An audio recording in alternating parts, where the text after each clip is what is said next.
Hello, हम बात करने वाले हैं लगेज स्कैनर के बारे में। अगर आप कभी एयरपोर्ट पर गए हो तो आपको पता होगा कि लगेज स्कैनर क्या होता है। तो उसी के बारे में आज बात करने वाले हैं कि जो लगेज स्कैनर है वो किस तरह से आपके लगेज को स्कैन कर पाता है और वो आपके लगेज के अंदर से जो भी आपके आइटम्स वगैरह होती है वो उसे किस तरह से देख लेता है। इन सब के बारे में बात करने वाले हैं इस वीडियो में। तो मेरा नाम है रवि और आप बात करते हैं कि जब आप एयरपोर्ट पर जाते हो तो आपको अपना लगेज स्कैन करवाना होता है। आप अपने लगेज को स्कैन करवाने के लिए कन्वेयर बेल्ट पर रखते हो, जो कि स्कैनर का कन्वेयर बेल्ट है, वहाँ पर आप रखते हो। वहाँ पर रखने के बाद कन्वेयर बेल्ट का काम होता है कि आपके जो भी लगेज है, ब्रीफकेस हैं, बैगेज हैं, उन सब को वो ले जाता है स्कैनर के पास। अब स्कैनर में क्या हो रहा था कि स्कैनर एक्सरे का इस्तेमाल करता है।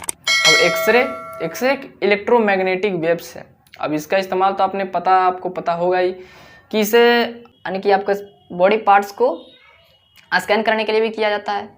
तो अब यहाँ पर बात आती है कि ये स्कैन कैसे करता है प्रोडक्ट्स वगैरह को, यानी कि जो भी आइटम्स आपके बैग में है उन सबको ये कैसे स्कैन कर पाता है। स्कैनर में क्या हो रहा था कि एक तरफ से एक्सरे को छोड़ा जाता है और दूसरी तरफ से एक रिसीवर होता है जो उस एक्सरे को रिसीव करता है। अब जो बैग्स हैं वो उन दोनों के बीच से, यानी कि जहाँ से एक्सरे को छोड़ा जा रहा है और जहाँ से एक्सरे को रिसीव किया जा रहा है, उन दोनों के बीच से वो बैगेज या फिर जो भी लगेज वगैरह आप वहाँ से वो गुजरता है। और गुजरने के थ्रू जो भी उसके अंदर प्रोडक्ट हैं, जो भी आइटम्स वगैरह रखे हैं, उनसे एक्सरे होकर जाती है। अब एक्सरे होकर जाती है वहाँ से। अब एक्सरे जो है वो हर तरह के प्रोडक्ट में हर तरह से जाती है, यानी कि किसी से कम पास हो पाती है, किसी से पूरी तरह से पास हो जाती है, तो किसी से बिल्कुल भी पास नहीं हो पाती है। अब वो डिपेंड करता है उस प्रोडक्ट के डेंसिटी पर कि जो भी आइटम्स वगैरह उसमें है उसका डेंसिटी कितना है। अगर बहुत ज़्यादा डेंसिटी है तो वो उससे पार नहीं हो पाएगा, लेकिन अगर कम है तो उससे थोड़ा बहुत पार होगा, तो किसी से बिल्कुल पार भी नहीं होगा, इससे बिल्कुल पार हो जाएगा। अब यहाँ जो मेटल वगैरह आ जाते हैं तो इससे वो पार नहीं हो पाता है, ठीक है। कुछ ऐसे हार्ड चीज़ें होती हैं जिससे वो पार नहीं कर पाता है। अब जब लगेज वहाँ से क्रॉस हो रहा होता है तो अलग अलग तरह की चीज़ें हैं और उनकी डेंसिटी अलग अलग है, तो उसी के हिसाब से वो क्रॉस करती है, ठीक है।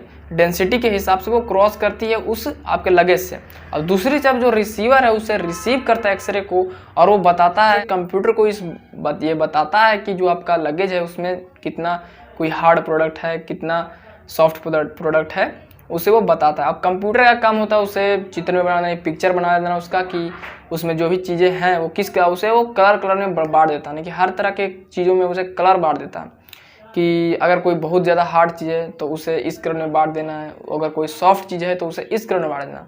अब बात कर लेते हैं कि कोई भी चीज़ यानी जो भी आइटम्स है उसे किन किन रंगों में वहाँ पर रखा जाता है। तो अगर आप मेटल की बात कर ले कि जो कि बहुत ज़्यादा हार्ड होता है उसे वो ब्लू कलर में दिखाता है। अगर कोई ऑर्गेनिक चीज़ यानी वाटर वगैरह है तो इन सब चीज़ों को वो ऑरेंज कलर में दिखाता है। और अगर दोनों मिला हुआ यानी कि ऑर्गेनिक और इनऑर्गेनिक दोनों मिला हुआ है तो उसे वो सिंपल सी ग्रीन में दिखा देता है। अगर वो नमक है, ग्लास है, तो इन सब चीज़ों को भी वो ग्रीन में दिखाता है।